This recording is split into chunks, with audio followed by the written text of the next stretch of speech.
it's Chris. Welcome back to another New Issues, New Week. If you watched my previous videos, this one's a little bit delayed because I was out of town. So these will be all my pickups from this week past, just for reference because I want to pull it up.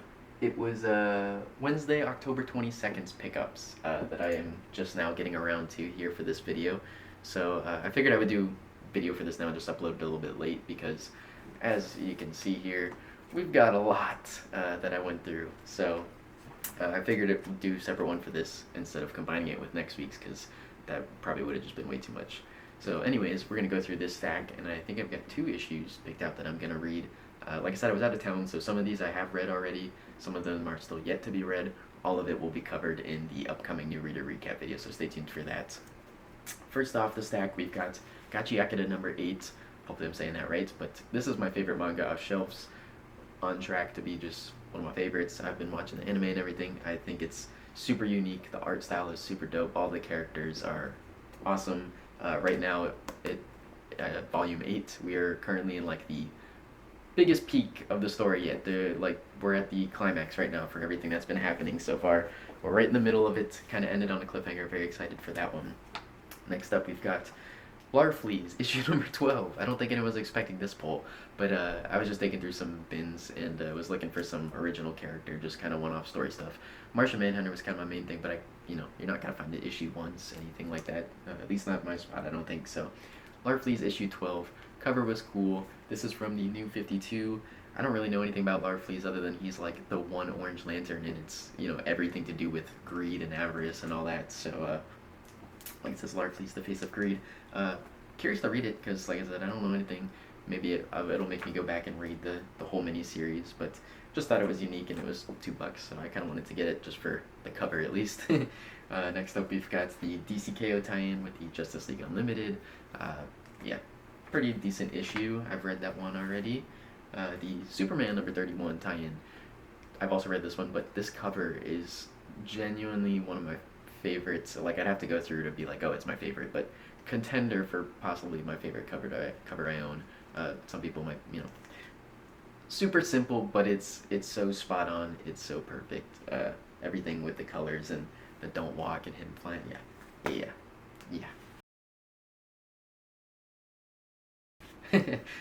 Immortal Legend Batman issue number 3. Still going strong with this one.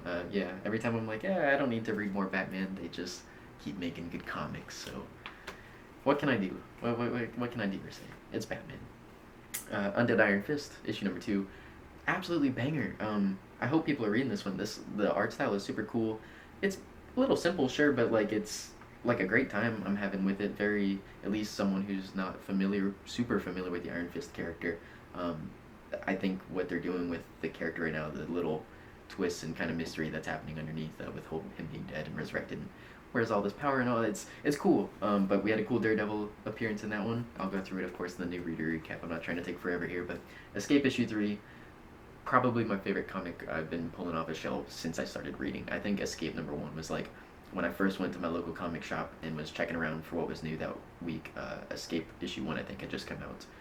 Ever since I put in my video, I was like, we might have an all-timer here. Escape issue number 3, still holding strong. Yeah, what a series, incredible. Speed Racer, Tales from the Road. What does it say? 2 Princes is the title of this one. I thought this was gonna be a new series. I believe it's a one-shot, so I'm kind of happy about that. Wasn't trying to go crazy with a 3rd Speed Racer ongoing when we already have Speed and Racer X's story. This is Racer X. I was like, why do we need a 3rd? It's a one-shot. So looking forward to that one. We've got Skinbreaker, issue number 2. Some really cool covers for this week as well. I just went with the default, but really enjoyed the first issue a lot. The art is truly something to behold. Shout out David Finch. Yeah, very much looking forward to issue 2 of that. We've got issue 2 of Marvel's Zombies here. The red band still in the sleeve. As you can see, I haven't taken out yet. We got some cool artwork on that one for sure. We've got the Invisible Man, issue number 3. Once again, went with the default, but all of the covers they had this week, honestly, all the covers they have every week for the Invisible Man are like bangers. It's hard to pick one, almost impossible. I've been going with the main line because I'm like, I'll just stick with the defaults at this point, but truly all of them are super sweet. Mighty Morphin Power Rangers Halloween special. probably not on a lot of people's polls, but I wanted something Halloween themed to read for the weekend. I like my Rangers. I saw the cover. I was like, yeah, it's kind of cool, cute, whatever. Them all in their costumes with their, Halloween masks as their masks. And yeah, anywho, we'll be reading that for our Halloween week.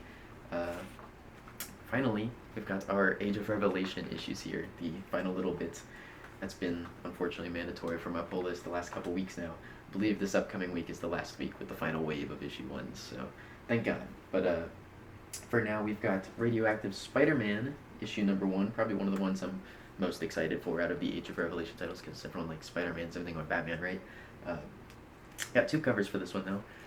They had, I think, like 4 covers. It was really hard to pick. I really like this kind of like old school looking style. I don't know if this is an homage cover or not. I wouldn't be surprised, but I just thought the style on that one was cool. So, Radioactive Spider-Man.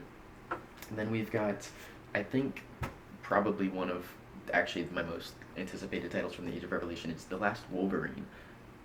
This is Wolverine. I don't know who this is, but this is going to be our Wolverine, because we know this guy is brainwashed, so no idea. We've got Omega Kids. I don't know anything about this one. I'm going to keep it real. Yeah, I don't want to be biased, but we'll just leave it at that. And then X-Men Book of Revelation. I'm assuming kind of one of the main line titles, with Revelation being in it, obviously. So that's all our polls for this week. As I said, quite a hefty week for me, for sure. I didn't count all these, but all of these plus my one manga volume here. So quite a hefty little haul to be had for sure. So with all that now being out of the way, the Age of Revelation stuff, as I have said in the past, I will be doing a big video for all of the Age of Revelation issue 1 releases. I unfortunately have not read any of them yet.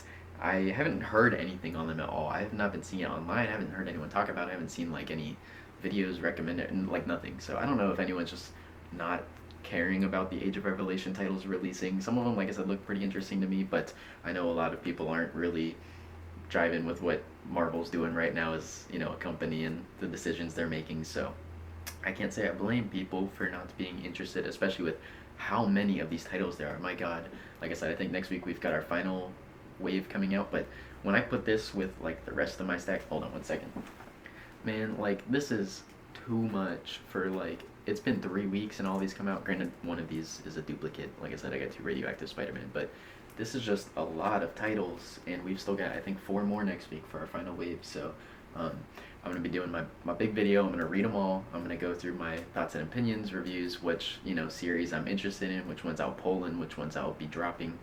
I hope to be dropping the majority of them, not because I don't want them to be bad or I don't want them to succeed or anything, but it's just a lot for me. This is yeah, it feels almost bad holding all of these, especially knowing I haven't read them or anything, but we'll be getting to it next week. Like I said, our final releases, and we've got our Age of Revelation video on the way. It's going to be a big one. Stay tuned. And coming up this Tuesday, as tradition here on our channel, as our schedule follows, we've got our new reader recap series. That is where I'll be going to all new stuff that I've read for this week's releases. All of these here I have read already. Like I said, I was on vacation a couple days and picked these up on my way there, so I had some stuff with me. Superman I've read, Justice League I've read, the Iron Fist, Immortal Legend Batman, and Escape issue 3. I've read all of these already. The ones that I will be reading for the first time in this upcoming video, we've got our Marvel Zombie issue 2, our Invisible Man issue 3, and our Power Rangers Halloween special, because I figured it's, week of Halloween, thought I'd do some kind of spooky Halloween themed stuff. We got our zombies, we got our murder psycho, and we've got our actual Halloween special here. So I'll be reading those for the first time in that video, as well as reviewing and discussing all of these other issues. So stay tuned for that new reader recap if you want to see any of these. Last but not least, for this video today, we'll be covering Speed Racer Tales from the Road and Skinbreaker issue 2, because like I said, I kind of want to keep it like Halloween themed, and this is already a lot to cover. So for this video, we'll just go ahead and knock these 2 issues out of the way. Let's get to reading. This ruled. This was awesome. Probably now my current favorite of the Speed Racer titles. Yeah, this was super sweet. I know this is a whole different team, but like, well, except for one, I believe, was it Buddy I don't know how to pronounce the last name, I'm sorry. But the letterer, I believe, is the same from the Racer X and Speed Racer, I'm guessing. But everyone else is different.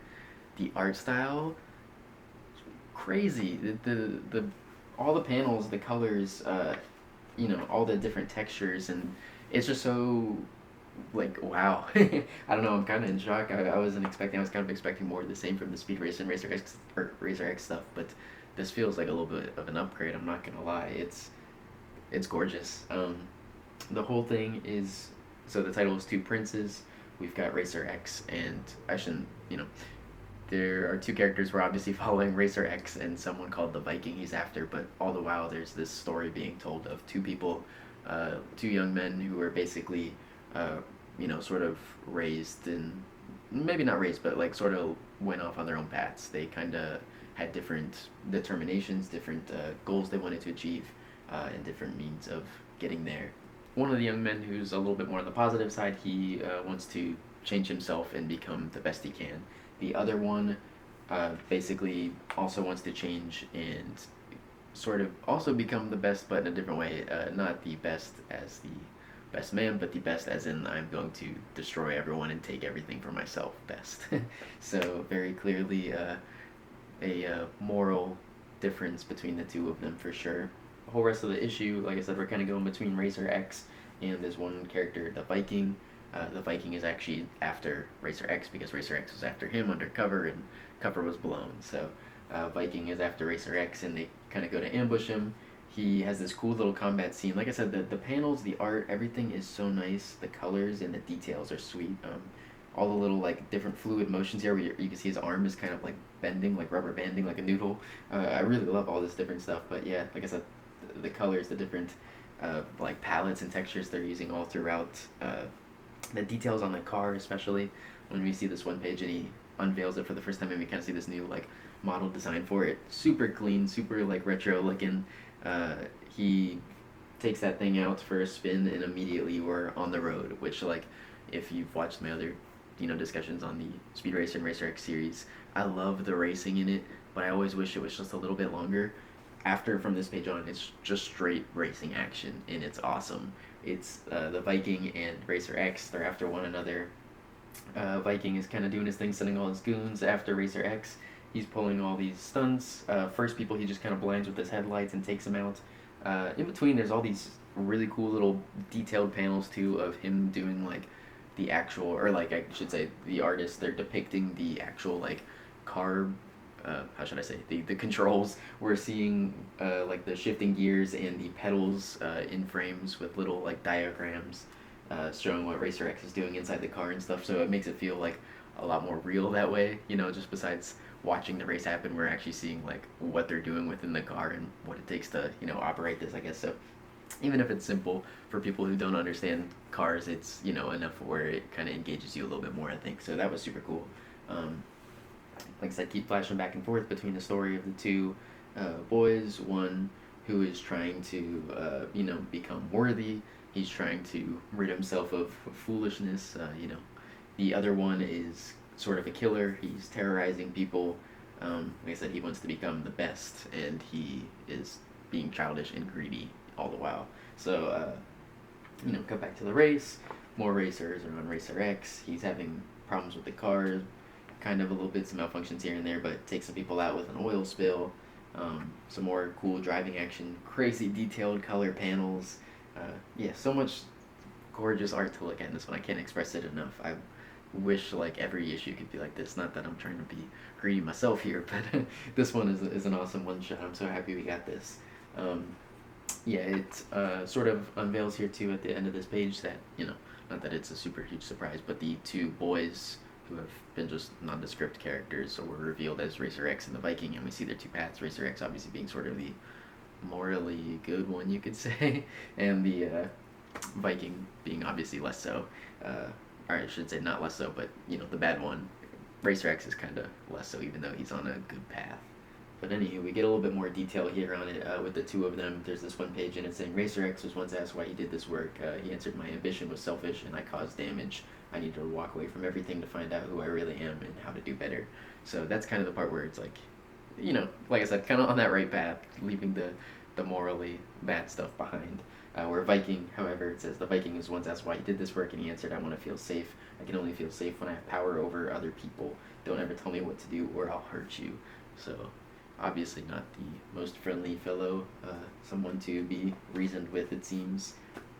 We get the little bit final finale here.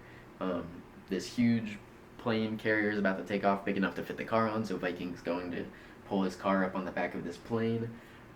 Racer X kind of having some malfunctions with his car again, ends up shoving his fist through the console, it looks like, and he gets his controls to go off and his car boosts forward. While he's boosting at max speed in his car, he's hanging out the window, firing a pistol shot at this plane's tiny little gas cap, the fuel tank. He manages to hit it a couple shots. Plane goes up in flames. Viking in his car also starts to kind of go up in flames, so he drops out the back of the plane, lands back on the runway. Plane's taken off, explodes. Racer X does this sweet little maneuver, whips it around at him, kind of revs it in full gear, and the Viking's like, "You're crazy, you wouldn't do this, you'll take both of us out." Racer X kind of brings his car to a dead halt, it seems, just before Viking makes impact. So Viking at full speed, it looks like he hits a dead stopped Racer X, which does a lot more damage to the Viking's car than it did Racer X's car. Viking is taking out. He's delirious, brain damage. Job well done. Racer X is, got his man arrested, and he can head on to, do better things. As he says here, someone who took a different turn and hit a dead end is the outcome of Viking's story, his path. So, yeah, it was a super cool issue. Really, really enjoyed that read a lot. At the very end, too, we have additional little couple pages here. It says Spritle Racer's Day Off.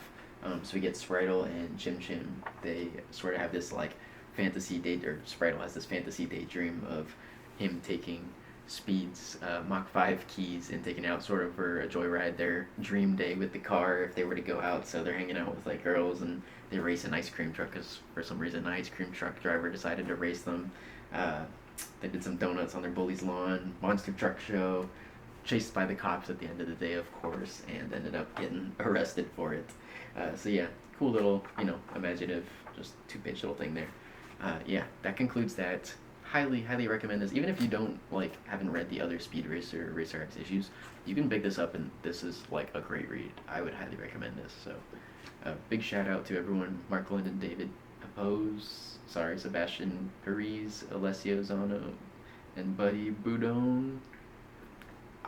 Forgive me, apologies, I'm sure I butchered every single one of those, but shout out to all of you nonetheless. Now we're going to move on to Skinbreaker, issue number 2. Very excited for this one. Like I said, another one where the art is just something to behold every page, so can't wait, very excited.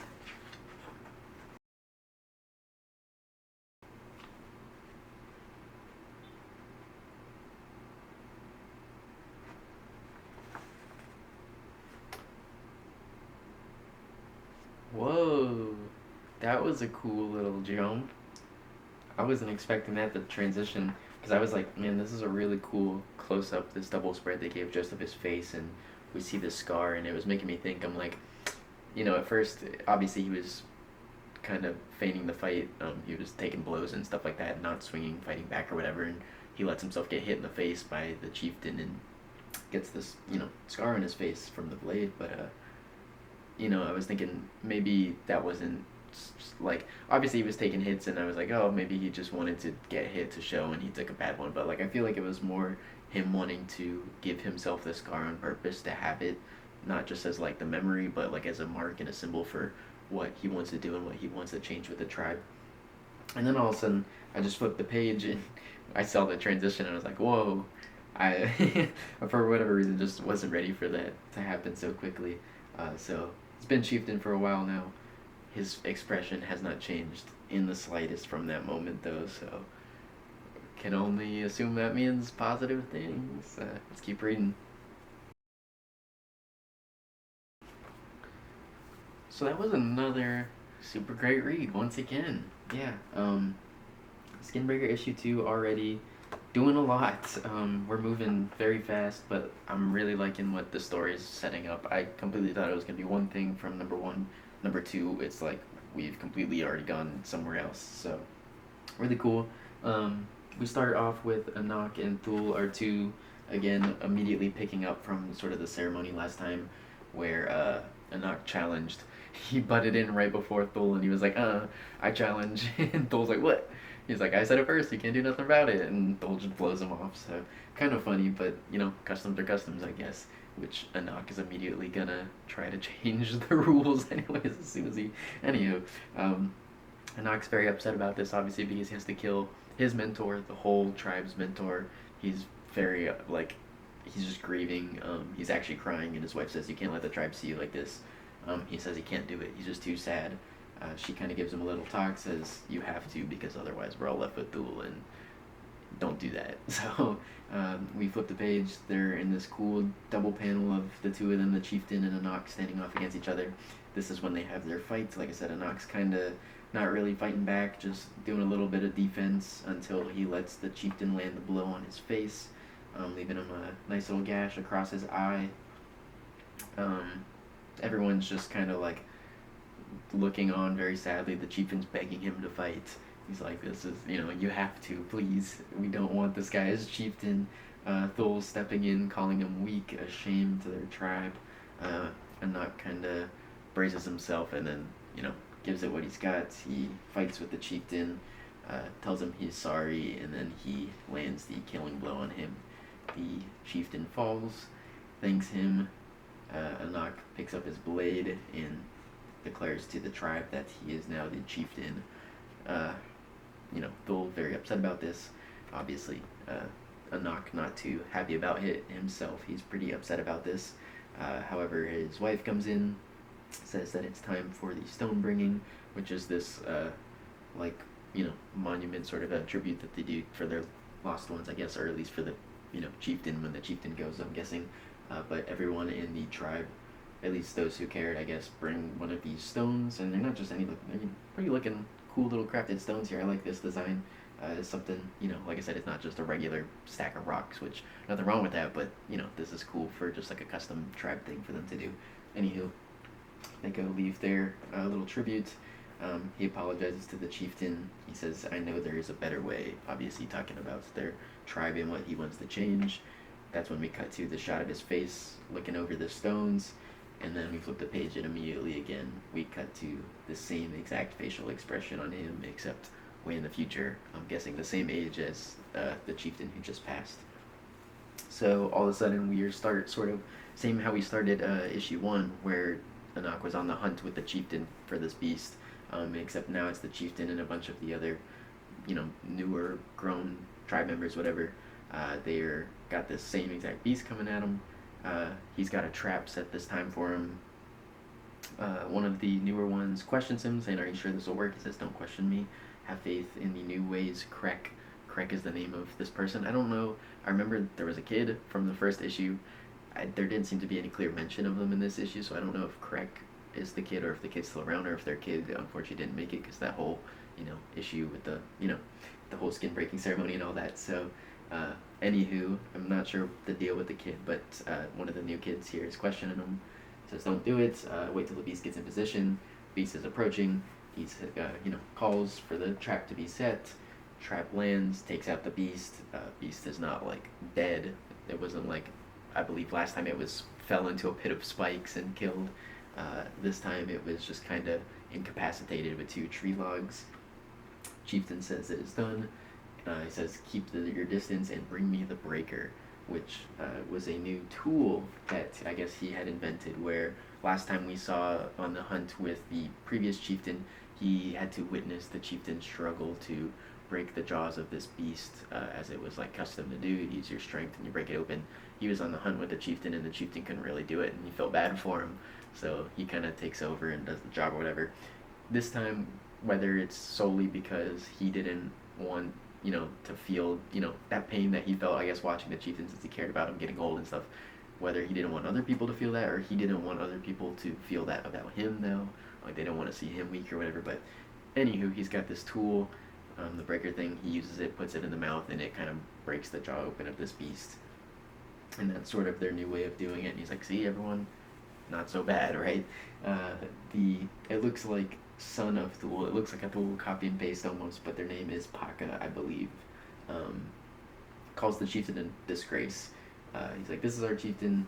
What a disgrace. Traps and tools. Bah, these things only make our tribe weaker. You bring shame to us all. So he goes over, the chieftain approaches him, and he says, your keel, it remains unbroken. And he says it does. And the chief walks over. He basically grabs the jaws and he splits the mouth on his own with his strength. He's saying, I do not turn my back on the old ways. I ask you not to turn your back on the new ways. Making life easier for all of us is a worthy goal, Paka. And he says, easy, I don't want easy. I do not need an easy life. It makes you weak. And then he walks over and he takes the split jaw that the chieftain just did and he rips it even more. And he's saying you should use your tools less and use your strength more, chieftain. And then walks off. Finally, the chieftain is approached by, was it Krek? And says, I fear Paka has a sinister heart and knows only hatred. It says, fear not my shard bearer. Once again, I don't know if that's like a children title or just like a random title for anywho. He just says, fear not my shard bearer. He's saying he's a brute who cannot see the wisdom in the new ways, but he will be made to. I will not allow him to claw us back to the ways of old, for that is a path of ruin and death. So you can kind of see where he's coming from. You know, to some degree, it's like when you understand, I guess, their customs, it's like not, as he said, it's kind of brutish, but like you can understand why there would be some hardship coming from a lot of them who just see it as a way of life. It's like, well, how do we just change that, you know? So obviously a lot of parallels that can be made to, you know, our real, very, very real life. But super great issue. Wow, yeah. I feel like you can really start to get in depth with this one to really, if you want to break it down, you know, to its finest details and start, like I said, making correlations to certain things. So, yeah, super great read. I can't wait to see where that one goes. And that is going to wrap up this video. If you are interested in seeing any of the other issues I discussed earlier, you know, stay tuned for this upcoming week New Reader Recap, where I'll go over all those issues and have new stuff to read there as well. So, thank you so much for watching, and I'll hopefully see you in the next one. Peace.